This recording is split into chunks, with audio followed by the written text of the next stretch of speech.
In this section, we're going to look at some more advanced analysis functions. And let's open everything up here. Now, you'll notice that if you were to audit this model, you'd probably want to check and make sure that all the cells in blue are actually hard codes and all of the cells in black are actually formulas.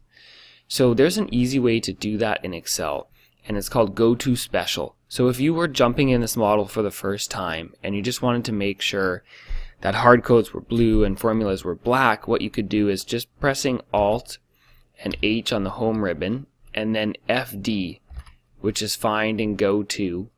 You want to press S one more time for special, Go To Special. So you'll notice here that one of the options is constants. I can go to all cells that are constants. I could also go to all cells that are formulas. So you can really pick or choose what you want here. I'm going to select constants and just highlight numbers and press OK.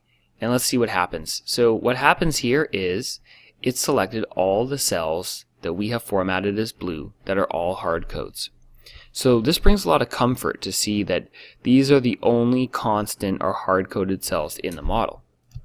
Let's try it one more time with formulas. Let's press Alt, H, FD, and S for Go To Special. This time I'm going to press F one more time for formulas. I don't want to go to text. I don't want to go to errors. I only want to know if it's some type of a number or logical formula, and then press OK.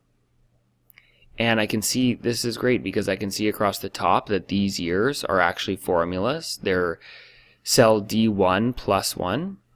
I can see that all of these numbers in here, including these subtotals, are formulas, that the historical assumptions are formulas. This analysis section, this is good to see that it is all 100% formulas, and the only thing that's not selected in this area is the percent change driver. So this is great. Now that I've done these two checks, this brings a lot of comfort to me that this model is well laid out and has a good structure to it.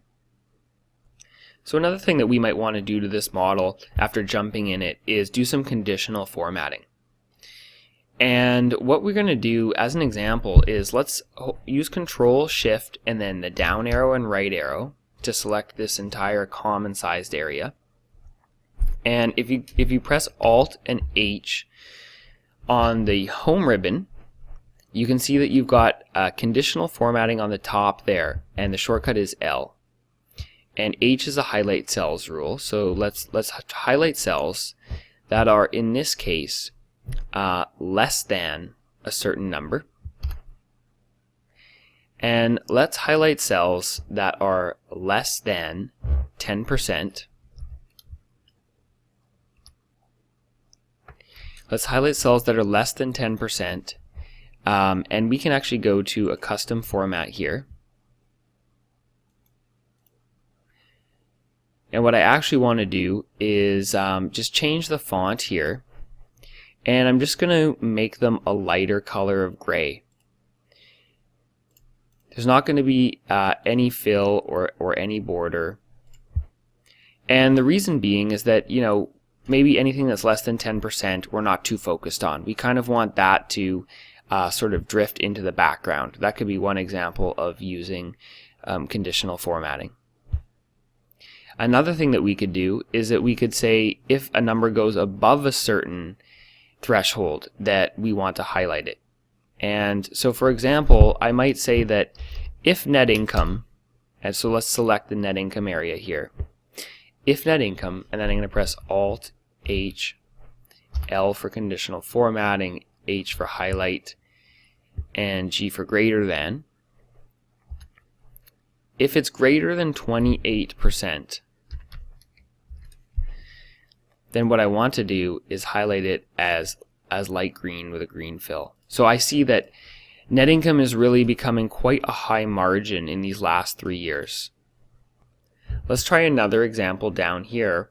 Let's select EBITDA, and let's flag EBITDA if it goes over a certain level. So we can press Alt, H, L for conditional formatting, H for highlight, G for greater than, And I'm going to say if it's greater than 90,000, or 90 million in this case, I'm going to make it light green, fill with a dark green font, and then keeping the same cells, I'm going to press Alt H, L, and H again, and this time I'm going to highlight if it's less than 90,000 or 90 million, I'm going to make it light red.